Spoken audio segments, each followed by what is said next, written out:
నమస్తే welcome to Raj news special drive నేను శ్రీకాంత్.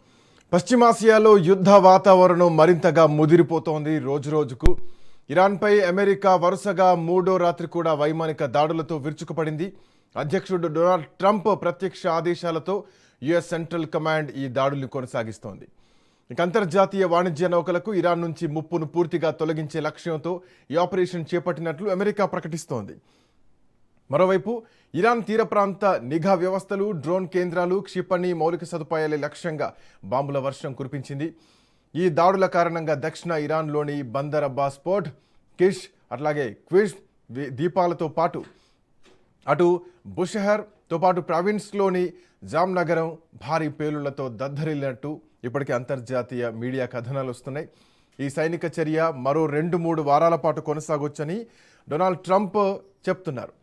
ఒక రేడియో ఇంటర్వ్యూలో డొనాల్డ్ ట్రంప్ మాట్లాడారు. తీవ్ర స్థాయిలో హెచ్చరికలు జారీ చేశారు. జాగ్రోస్ పర్వత శ్రేణుల్లో అత్యంత పటిష్టమైన భద్రత నడుమ భూగర్భంలో నిర్మించిన పీకాక్స్ మౌంటైన్ అణుస్థావరంపై దాడికి తమ సైన్యం సిద్ధంగా ఉందని ప్రకటించారు. మేము పీకాక్స్ మౌంటైన్ను కూల్చివేయబోతున్నాం, సిద్ధంగా ఉండమని ఇరాన్కు చెప్పండి, దీన్ని వాళ్ళు ఆపలేరు అంటూ ట్రంప్ సంచలన కామెంట్ చేశారు.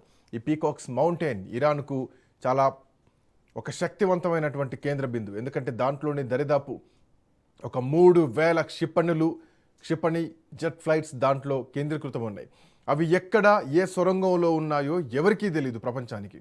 ఈవెన్ శాటిలైట్ కూడా దొరకనంతటువంటి స్థాయిలో ఉంది. సో వాటి మౌంటైన్ని పూర్తిగా కూల్ చేస్తామంటే ఇరాన్ను పూర్తిగా బలహీనపరుస్తామన్నది ట్రంప్ చేస్తున్నటువంటి కామెంట్. ఈ యుద్ధం ఎటువైపు వెళ్తోంది? సో నిన్న జరిగినటువంటి దాడుల్లో కూడా భారీ దాడి జరిగింది. ఇరాన్ యూఏకి చెందినటువంటి 2 చమురు ట్యాంకర్లపైన క్రూయిజ్ క్షిపణులతో దాడి చేసింది.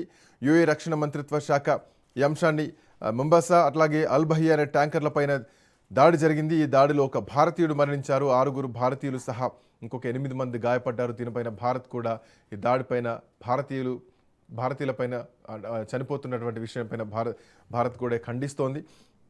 అయితే ఇది ఇట్లా ఉంటే అటు ఇరాన్ పైన భారీ సైనిక చర్యను కూడా అమెరికా ప్రారంభించింది.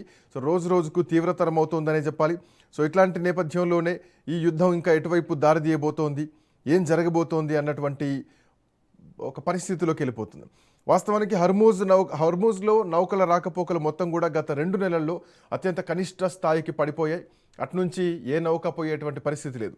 ఇక ఈ అంశం ఇట్లా ఉంటే కనుక హర్మూజ్ జలసంధి గుండా వెళ్ళేటువంటి నౌకలకు మేము భద్రత కల్పిస్తాం, మేము రక్షణ కల్పిస్తాం అంటూ ట్రంప్ ప్రకటిస్తున్నారు. కాకపోతే 20% సుంకాలు విధిస్తాం అని ఇంకొక మెలిక పెడుతున్నారు. దీనిపైన ప్రపంచ దేశాలు కూడా అభ్యంతరం వ్యక్తం చేస్తున్నాయి. చూద్దాం ఈ అంశాలపైన మాట్లాడదు. యుద్ధం ఎటువైపు వెళ్ళబోతోంది? హర్మూజ్ను నియంత్రించడం అమెరికాకు సాధ్యమేనా? ఇరాన్ అంత బలహీనంగా ఉందా? హర్మూజ్ మాదే, అవసరమైతే అణు కార్యక్రమాలను వదులుకుంటాం కానీ హర్మూజ్ను వదులుకోమని చెప్పేసి ఇప్పటికే ఇరాన్ హర్మూజ్ను ఒక గుండకాయలా చూస్తోంది.